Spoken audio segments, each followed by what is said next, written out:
Ravens Wrap is sponsored by Bud Light, Holiday Inn Express, the Ocean City Golf Club, Comfort Inn, Russell Street Report, the original Green Turtle, and hosted by the Blue Ox Bar and Grill. In April 1959, Art Wall won the Masters, edging out Carey Middlecoff and Arnold Palmer by finishing birdie, birdie, birdie, par birdie. 1 month later, Ocean City Golf Club celebrated the opening of their first 18 holes. That course has been transformed now into one of the most scenic golf layouts on the East Coast. Come experience 36 of the most beautiful and challenging holes you'll find anywhere. Ocean City Golf Club in Ocean City, Maryland.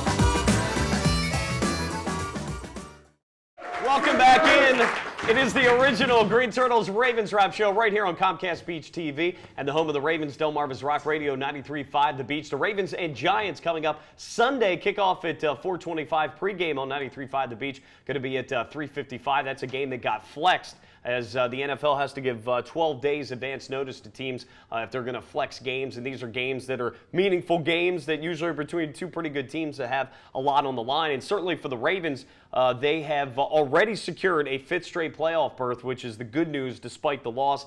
Fact that the Steelers lost to the Cowboys, which was an excellent game, but the Ravens still need to win a game to win the AFC North, and if they don't beat the Giants, the division may come down to the Ravens and the Bengals in 2 weeks up in Cincinnati. Hopefully it doesn't come down to that we can take care of business at home. You know, it's interesting, John, we were talking off the air a little bit, as much as we get on our offense and our offensive coordinator over the time, and certainly Cam's gotten a brunt of a lot of criticism. Obviously he's not here anymore, but Ben Roethlisberger openly criticized the offensive play calling. Todd Haley, their new offensive coordinator this year, in the second half, saying after we got the ball to Heath Miller 6 times and he had 6 catches for a touchdown, we got away from throwing him the football. We didn't use the no huddle enough, and I'm thinking, well, that sounds eerily familiar here in Baltimore. So this isn't the only place. And in fact, he ended up having to apologize not only to the team, but the offensive coordinator, Todd Haley. So I think one of the Rooneys made a phone call to Ben and said, yeah, you're going to have to act a little contrite here and make an apology. But I thought it was interesting because, hey, we're not the only team that has some of those same gripes. Yeah, it's a good point. I've been hard on Flacco for, over a year now. And, we're not and I said this earlier, but we're not the only team that has, even the great ones have go through some struggles. Look at New England Sunday night. I mean, San Francisco took it to them the first half, and they made a valiant comeback, but San Francisco put a 38 on what was supposed to be an improving defense. So not so much. When you're in a slump, though, it's just like it's just like a hitter in baseball. When you're in a slump, you just gotta to concentrate hitting the ball up the middle. And what we need, hitting the ball up the middle for us, for the Ravens, is running the football. So let's get some positive yards. Let's complete some short passes. Let's get a quick, we don't run enough screens or a little swing pass. He's not very accurate with the short throws, but let's just get some easy completions that get positive, even little stop routes and wide receiver screens, things like that are easy completions to at least build up some momentum for him. But we're not the only ones. You're right. I mean, look at Eli. We're going to be talking Giants coming up here, but there are a lot of struggling teams. Yeah, well, no question about it. Even the good ones, we saw Houston a few Monday nights ago struggle, look awful against New England up in New England. So it happens. So after New England has a great game at home against Houston, who's the best team in the AFC, lays a dud, then New England turns around and lays a dud, at least for a half of football that lost them a game against San Francisco. Yeah, and I know. I actually think this there are no good losses, but the Ravens needed to get beaten. I mean, they needed to get beaten up again. We needed to get the smirks, knocked off our faces. We need to go out in the back alley and get our ass kicked. Really, I don't know if I can say that, but we needed to get beat up. But I did. And that's what happened. So you saw a more contrite and humble John Harbaugh in the press conference. I think this team needs to realize that 9-2 wasn't, even though it was real, that it was There's a lot of good fortune. Well, I think what we were concerned about, and every team that has a good record has a little luck associated with, no question. I think some of the things that we were talking about in the weeks leading up to these last 3 games were our deficiencies going to catch up with us, and indeed they have. Right. So the entire time, despite the fact we're winning, even though we're talking about the deficiencies, people are like, well, you're being negative, but this is exactly what we were concerned about would happen, and it has been happening now. Hopefully, though, they can turn things around. There's still 2 games left here. Yeah, I mean, and we're in the playoffs. So, I mean, right. Once you get in the tournament, anything can happen. The Ravens just need to snap out of it. They have enough talent where the switch can be flipped. So this is not terrible. I actually feel better today than I did 4 weeks ago, because I believe the Ravens were on the complete wrong path. And now you go through a series, or a period of pain. You know, you have to reassess the situation. You have to look introspectively at yourself and say, who are we? Obviously, we're not who we thought we were, and maybe that will be the crisis we need to snap into more of our own identity, I guess, running the ball. You speak of pain, though. The team certainly has been besieged by injuries, and no question, every team has to deal with them. Right guard Marshall Yonda did not play in this game against Denver. It's an offensive line that has an aging Matt Burke at center. Ja Reed at left guard's really not working out. You've got 2 tackles who pretty good against the run but struggle against the pass. So that's an issue. There's that running thing again. Pretty good against the run, but we don't run the ball. No. But in addition to that, defensively though, you look, without Bernard Pollard, you're down to your 4th and 5th corners. Your inside linebackers, Josh Bynes and Brendan Iambadejo started an inside linebacker for you. You've got a defensive line that has underperformed all year. That includes Haloti Ngata, as you talked about over the last couple of weeks. He supposedly was at his healthiest in the game this past week against Denver. Didn't see him at all.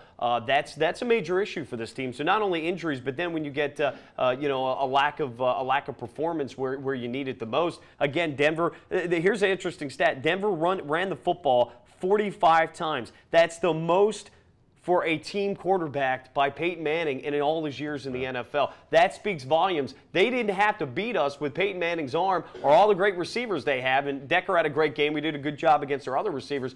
But they ran the football down our throats yet again, John. Yeah, it's, and that's my point. When you're seeing these prototypical Hall of Fame quarterbacks and their teams are running the ball. I mean, that just shows you the league we're in. I mean, you have Tom Brady. The Patriots have run the ball more this year than ever on that team. And now that you're seeing it with the Broncos, these guys aren't. It's like we have too much pride. Like we need to join the party here, the pass happy party. Well, it's just not who we are. And the good teams now, the hot team, the best teams in the AFC have a nice blend, a nice balance. The Ravens have the personnel to be that. We just need to, again, flip the switch to be there.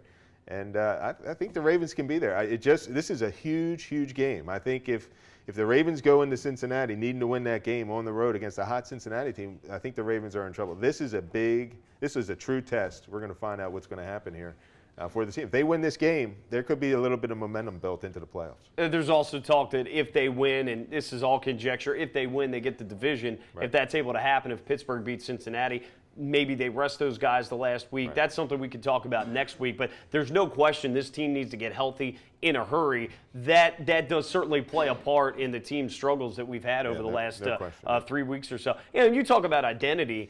I don't think there's any question that, we've talked about that the Ravens have needed to get a better passing game over time. I think they've added to that. They've added toys.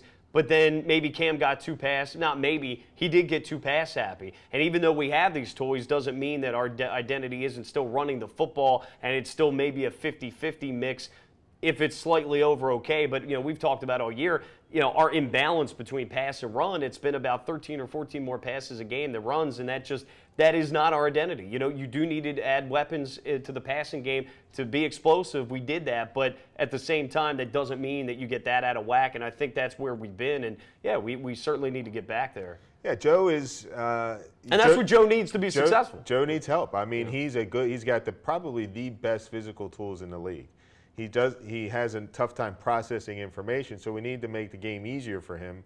And then that confidence kind of built. You saw that with Eli. Eli had some brain problems early in his career. Drew Brees did. So that's not uncommon. He just needs to grow into it and study and practice and all that. But while you have Ray Wright, I mean, that's the perfect, it's like, I don't know, Batman and Robin. I guess you need a partner. Joe needs a partner. He can't do it on his own, and we're just not calling those plays. Ray Rice is a volume guy. He needs volume in order to get the most out of him. We saw that at Rutgers. He had all those carries. That was a concern coming out of college. He has all these carries. Can he, does he have the durability? Can he hold up? That's him. That's who he is. He doesn't take many big hits. He needs volume. He sees those creases. We watch the games. Sometimes when he's on a roll, we're just waiting. It's like one shoelace away from breaking, taking one to the house. I mean, he just needs carries. And when you getting 2 games or 3 games in a row now of getting 12 to 15 carries, that's just not enough. Well, and of course the game dictated after a while when you get down by that many points to have to throw the football. So that's somewhat understandable, although he didn't get I think they targeted maybe once on 3rd down, but it's the 4th game this year that he has not been he has not gotten the ball. What is it? 4 games in which Ray Rice has not touched the ball in a single 3rd down play. That's something that has to be looked at, certainly, as we go forward. Some positives, though, out of the game that you could take. Special teams had another very strong game. They almost, got a punt return or a kick return for a touchdown. They also kept Holiday in check for Denver. He was right up there with Jacoby Jones in terms of punt returns and kick returns. So special teams did a solid job. Guys that have had to have stepped up, like a Josh Bynes, another undrafted linebacker. You look at the amount of undrafted linebackers we have playing. Now, McClain is out for the year with that contusion to his spine, unfortunately, but he's an undrafted guy out of Syracuse. Ellerby, who we hope comes back soon, he's undrafted out of Georgia. Bynes is another undrafted guy. I'm not sure which school, but he had 13 tackles, 11 solos. So he stepped up at the inside linebacker position and did an excellent job. Ian Badejo did a pretty good job. He's usually a pass drop guy on linebacker. He had 9 tackles. And Corey Graham, who was matched up at times against Demarius Thomas, who had very little to show for 4 catches for 13 yards. John Harbaugh went out of his way to mention. So there are some guys who are stepping up with next man up, John. And Demarius Thomas was one of the hotter receivers in the league and one of Peyton Manning's favorite targets recently. As a matter of fact, Eric Decker was the receiver struggling over there. And, it's the big play. You get it. You come out and after the turnover, the pick 6 turnover, you come out and you give up the. I don't know what Kerry Williams was doing. He just stopped running with Eric Decker, and boom, 51 yards later, it's 24-0. And then did he have? Then was Ed Reed supposed to give him some help over the top? We don't know. He tried to undercut it, and it's always tough to know because you don't know what was called. Like he was in perfect position, but those types of plays, that just when it's 24-0, that was the killer. Not really the pick 6, but it was what happens immediately after that play, and. That was kind of the end of the story there. But you can't leave the defense on the field for 17. Denver possessed the ball for 17 more minutes. After a while, it's going to catch up with you. Unfortunately, it also showed, again, we talked about our lack of run defense. At one point, I think they ran the ball like 8 or 9 straight times against us. It might have been a few more times. They also had 13 more plays in the game. So, that's all recipe there. If the offense is able to possess the ball, run the football better, it may be a different story on Sunday, but it wasn't. And that's about going to do it for this segment. But coming up, we've got a preview of the Ravens and Giants and a special guest. All that coming up on Comcast Beach TV and 93.5 The Beach. Keep it there.